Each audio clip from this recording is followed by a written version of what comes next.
Hey everybody, I'm Todd Anderson. And I'm Merriam. And you're watching the Versus series by StarCityGames.com.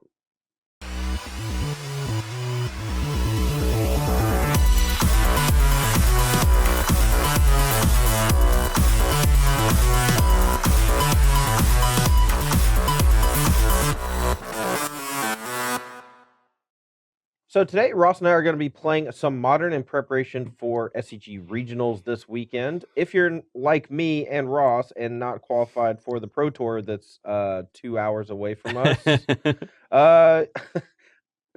that's messed up, right? Like I've flown to Rome to play a Pro Tour before, I've done... and then the one that's 2 hours that I could just drive to and eat McDonald's or whatever.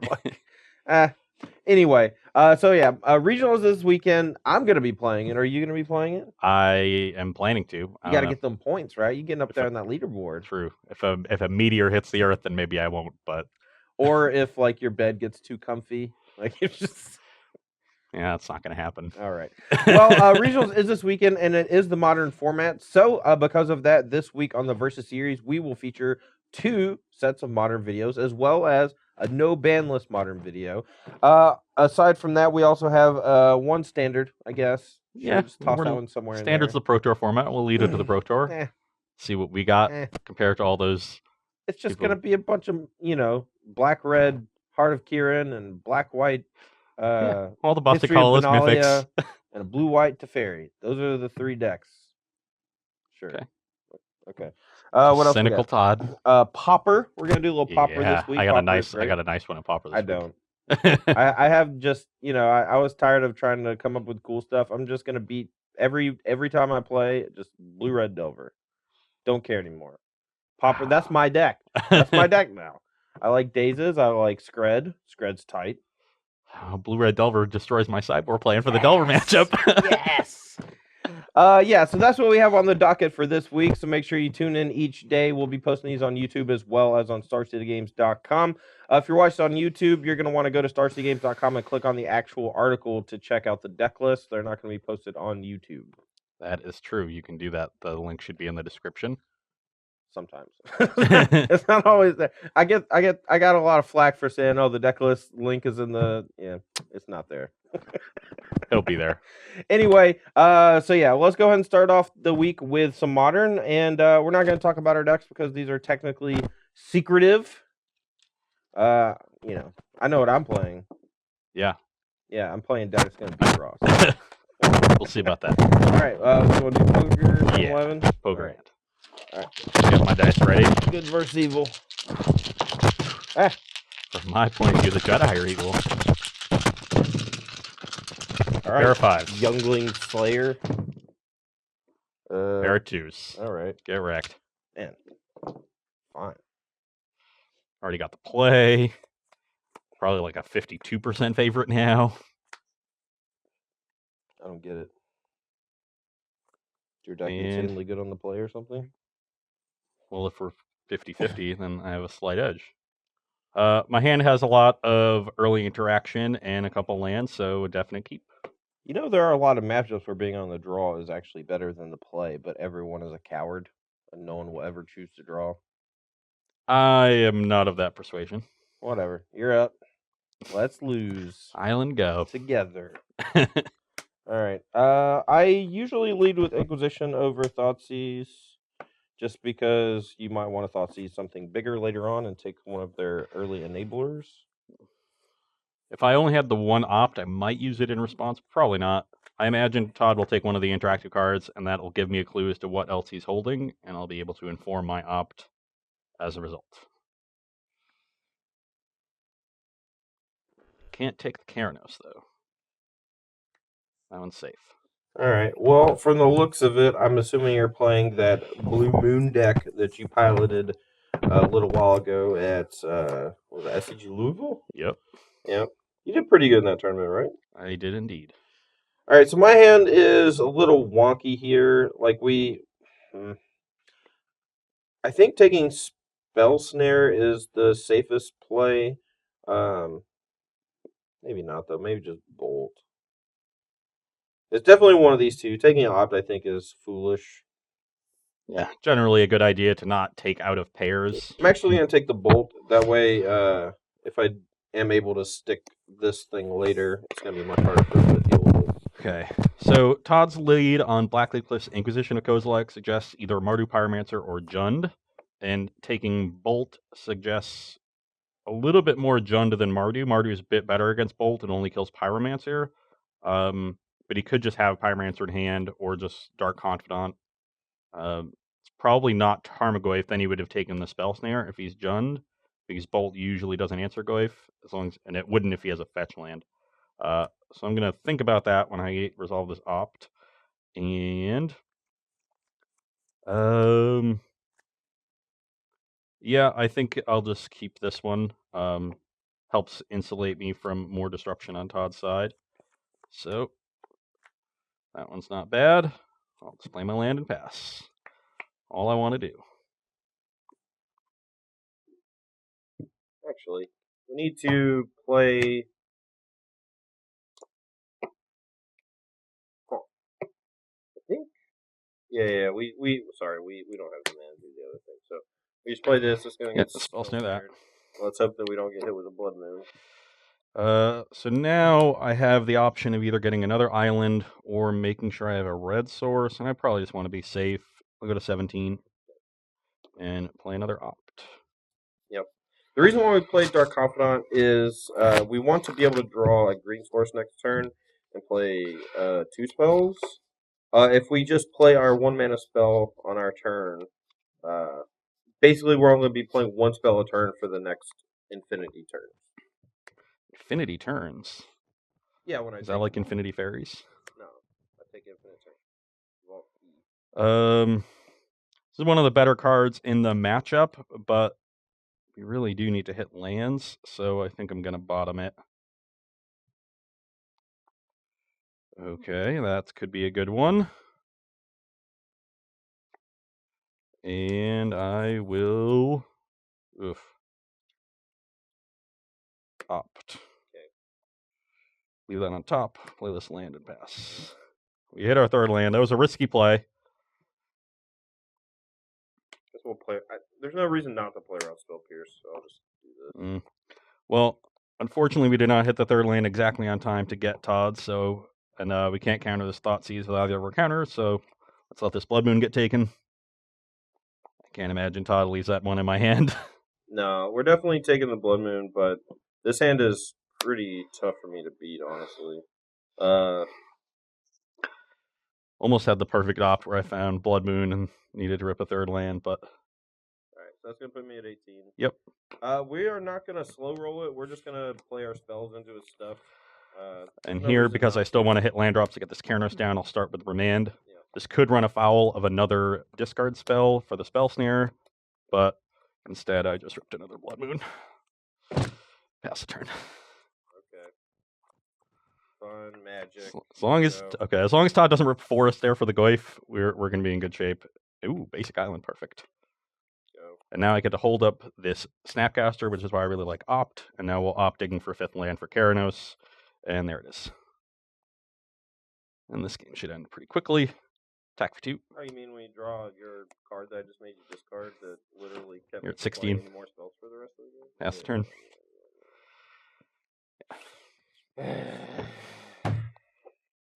All right, so we're here for sideboarding, and even though Lightning Bolt is a spell that I can cast under Blood Moon, it's not exactly a desirable effect in this matchup, outside of just dealing the last 3 points of damage, or maybe clearing out a Snapcaster Mage that's going to chump block. It's not going to do a whole lot. The same with Fatal Push, even though, it can sometimes kill like a Germ Token from a Batter Skull or whatever. These are just not cards you want in your deck against a control deck with very few creatures. As far as what I'm bringing in, we have a permanent in Liliana Last Hope that is insanely hard for him to deal with and can gain us a lot of advantage over time.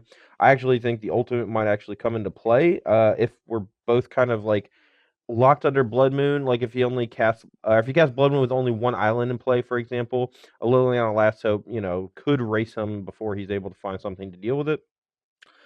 These others are just more discard spells to take away his cheap interaction so that one of our early creatures can hit. On my side, I'm upgrading a lot of my removal to help deal with Todd's bigger creatures here. That does make me a little bit more vulnerable to Bloodbred Elf, but we should have enough bolts left to answer that one. I'm also cutting some of the remands. I would like to cut more of them, but Lilianas are an issue, and remanning them on Todd's turn 3 is pretty important. Yes. If you don't have some other way of pressuring them. And this card is just another card that helps against Tarmogoyf. It also just helps against a lot of the other random ways for Todd to gain card advantage. So we're just making sort of minor cosmetic changes here. I know it might be surprising to trim on this card, but in the post-board games, when they know it's coming, it gets a lot worse. It's also a bit worse on the draw, so trimming 1 makes sense. Grab Blood Moon in your Blood Moon deck.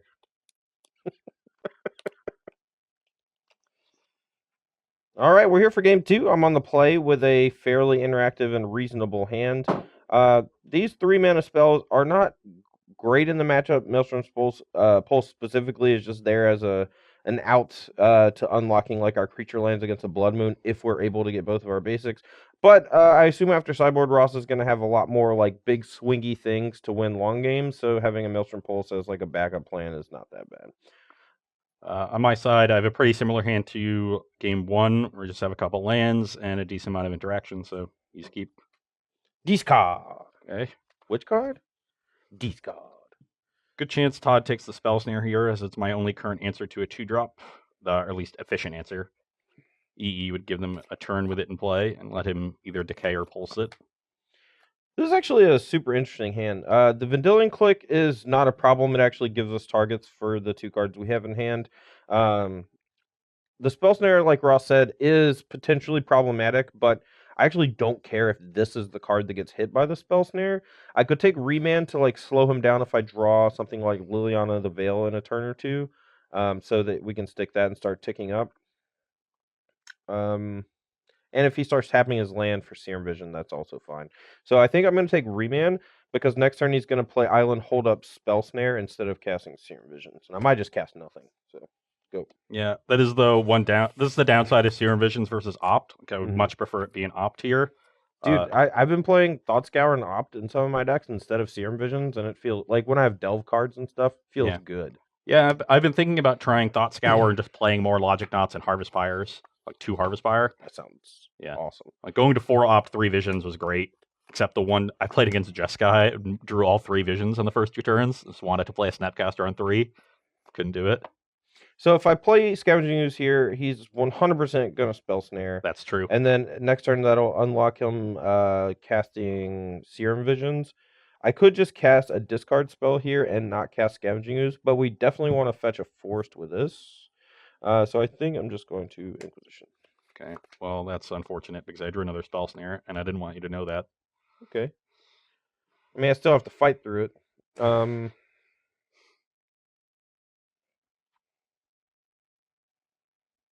It's actually kind of tough. Like, the Injure Explosives, I can play around that. It's basically just a slow 1-for-1 removal spell. Serum Visions can just help him find more lands in Blood Moon, so I think I'm just going to take that right now. Yeah. And we could play another discard spell here, but that would require fetching a duel and not a swamp. And I think it's just important that our fetches be able to get our basics now. Third Spell Snare, huh? Oh, sure. Just keep drawing the card you thought sees. I'll go to 17, make sure I have red.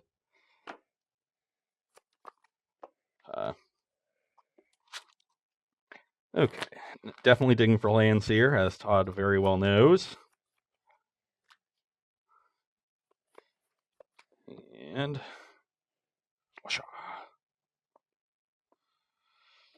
that is interesting. I think I am going to bottom this one, but keep this one since it accrues some value. And pass the turn. Alright, whatever. Spells. Go. No third land? Nope. You're at 19? Yep. Well, that's pretty good. Yep. I just have Island to pass. I drew, I kept a 2-lander and have not drawn a land yet, but it's fine. It's not too big of a deal. These games tend to go long. Yeah. Just being up on resources will be nice. Yep, definitely just spell snare that too. I will play a Desolate Lighthouse and pass. But with Todd a little bit behind, I'm now really wanting to just find a Keranos or a Jace. Yeah, I'm just gonna let that resolve. Okay, I'll take. Get a 17. Guess explosives. If he clicks anything, it's going to be himself at this point since I'm missing land drops. Yep. So, so I'm at 17 all. Yep, your turn. I click myself about 80% of the time. Same. No, extremely same. Activate Lighthouse. Yeah, that's fine. Discard cements. Really want to draw a land that taps for black, preferably. Scalding Turn, pass.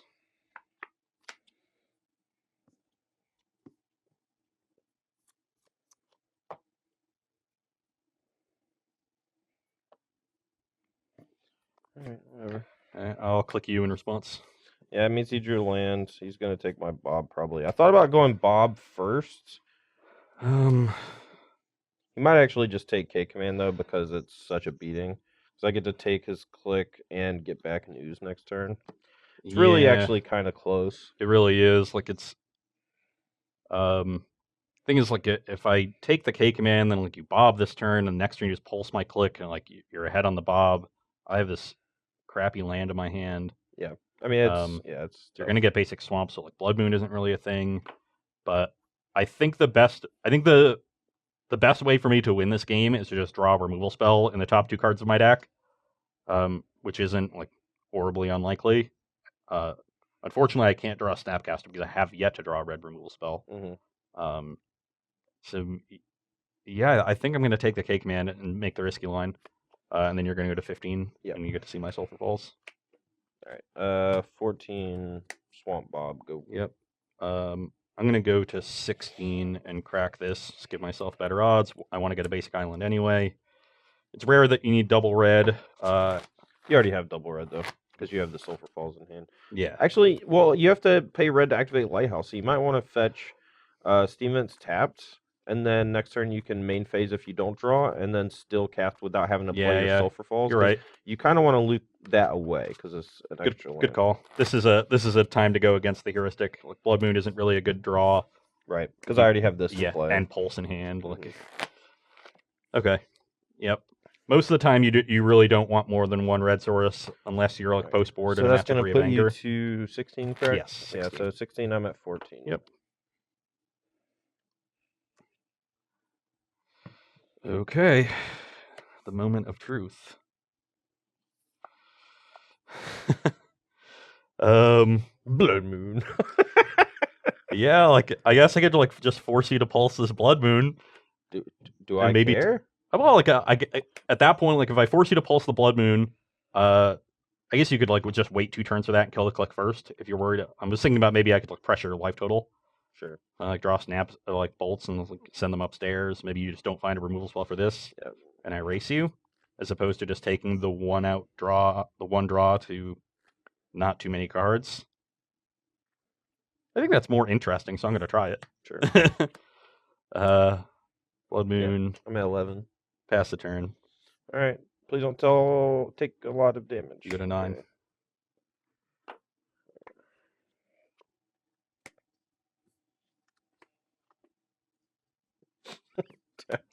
I don't have that many removal spells left in my deck, so that thing is just going to kill me.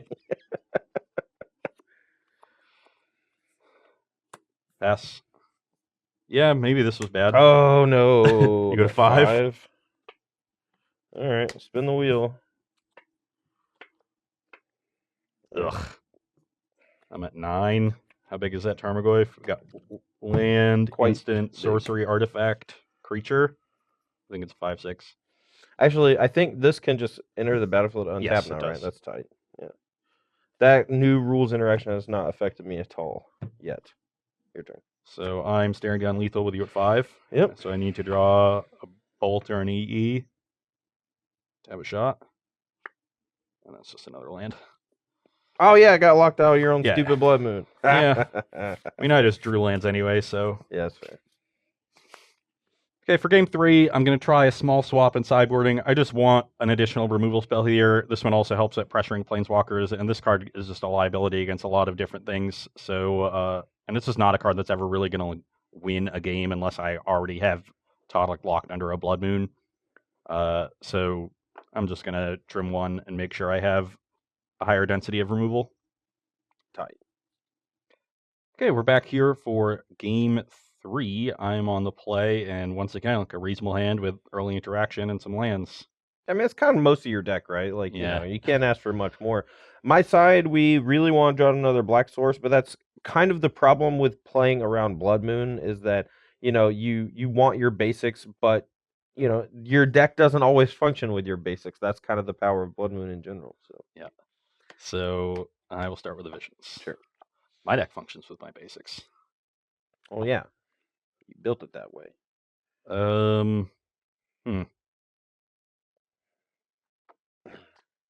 It's kind of interesting. Don't say what they are. I will not. So I kind of want both of them, but I'm a little worried about keeping the first one and being run out of resources. No, because I can use this. So yeah, I'm just going to leave them both on top and pass. All right. I've already done all my stuff. Yep. Actually, I'm going to get Blood Crypt. I don't have that many red spells left in my deck, but I might end up just needing it for Blood Braid later. Happy to see Inquisition here that can't take my Keranos. Fair enough.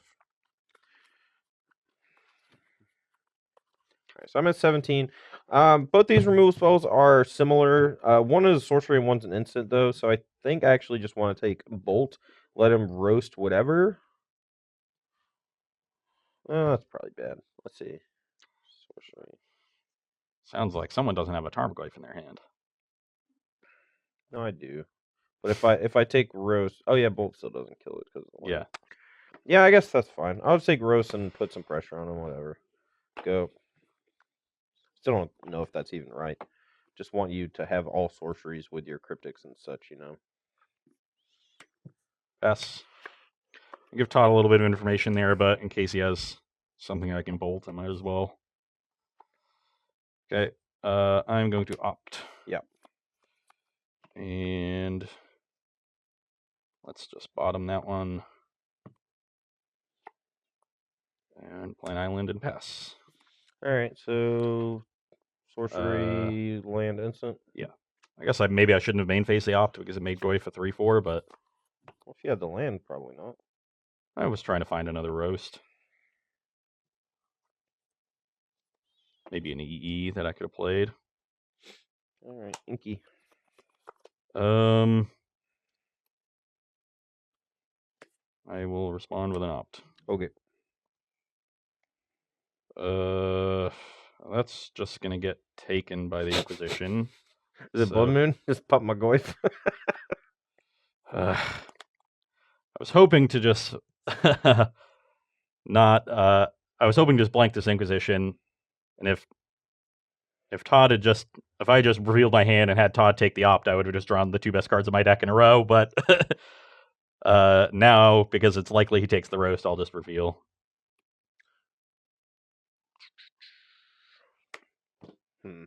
So I'm gonna Thoughtseize this turn as well. Tilt. So if we take Keranos, does that put Tarmogoyf out of range? That'll be creature enchantment, so it'll be 5/6. I believe. Yeah.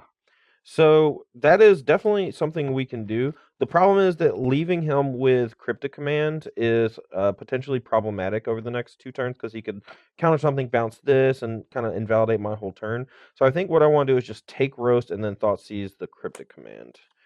It's less damage overall, but I think it's just way better for our overall plan. So Thoughtseize brings you to 15. Yeah. And I take 3 to 17. That's what I got. Okay. Go. You had Tarn Bolt and a Keranos. Yeah. Once again, just going to show Todd what's going on.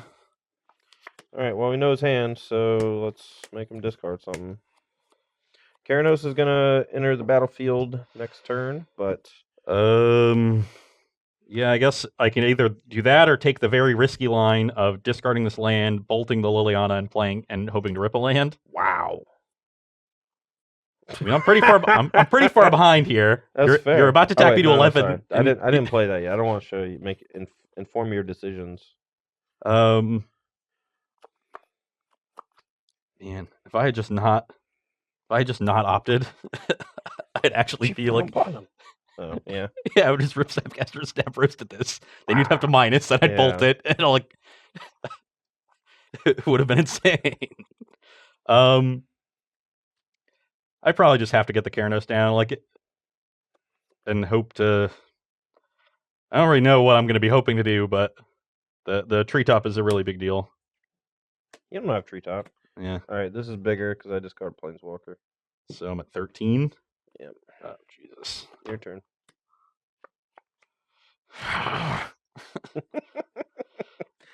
Would have done it. Walls come tumbling down. Could have this Liliana on 1. Pass the turn. Okay. Take up. Okay, engineered explosives, please. Yep. I'm at 9. That's why it's in the deck.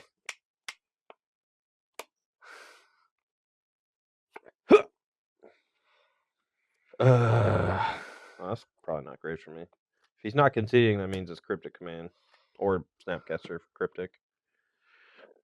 So I need to be very careful about how I tick Lily and how I activate Treetop.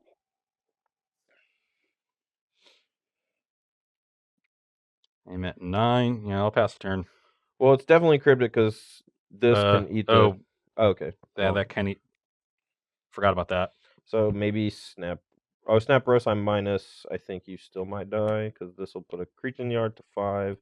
Yeah, 6, 5, 6, 7, You're not 8, quite... 9. Oh, yeah, No, you are. Because you just eat it to the snap.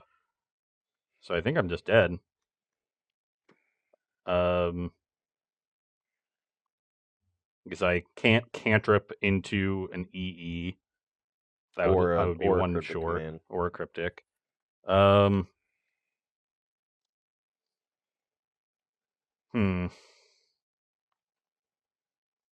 op just screwed this entire game up. Sort of like, this is why Jund is favored in the matchup. Like, I just need things to line up well to win. When they do, like, you win. And but it's just difficult to have everything line up well. And like one mistake, and you just get so punished. I don't know if casting the op was a mistake. Oh yeah, I don't think that one was. I'm just saying, like, even when you don't make a mistake, like sometimes just the draws line up. Yeah. But also the fact that you can make a mistake and just fall just too far behind. Yeah, like I can't let him untap, and whatever I do now, just doesn't get me there. I guess I can cantrip into another snap and snap bolt the ooze and then survive. Right? No, because these are going to be 5/6s, and then you just animate treetop, and I block 1, I take 8, and I'd have to fetch to do that. So that leaves me exactly dead.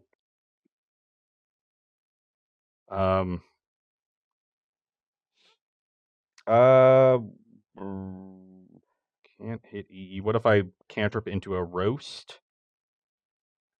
Then no, because that doesn't do anything. That's just like snap roasting. Yeah. So, all right, let's just take a look at the top. Okay, bottom from the opt. Okay, Reman's not going to get you there. Yeah. No, like, so from my side, I think your only out is for me to activate my treetop before attacking. Well, then you still have green up. Like, I still have to do something before you attack. Oh, I also just do this. Yeah. Force your hand. Okay. All right, so that was a pretty fun match of Modern. I think we got to showcase exactly what your deck is trying to do. You have Blood Moon that can potentially win a game by itself, which it did in game 1, just locking me completely out of casting any spells. You have all these cheap interactive things that, you know, if like you draw a Lightning Bolt when I draw a Tarmogoyf, or I take your Roast and you're left with Lightning Bolt, sometimes a Tarmogoyf is able to put pressure on you and kind of force your hand. Yeah, The discard spell into Goyf draws are always the scariest because I'm under the gun a lot, and it basically forces you to start tapping out immediately to dig and answer what's on the battlefield. And then the Planeswalkers and the Bloodbraid Elves can land unimpeded and start grinding card advantage. And it's hard to catch up at that point. And that's what happened in game 3. If I was able to just to draw that Snapcaster and snap Roast and be ahead on that turn, then your Liliana is suddenly not very threatening.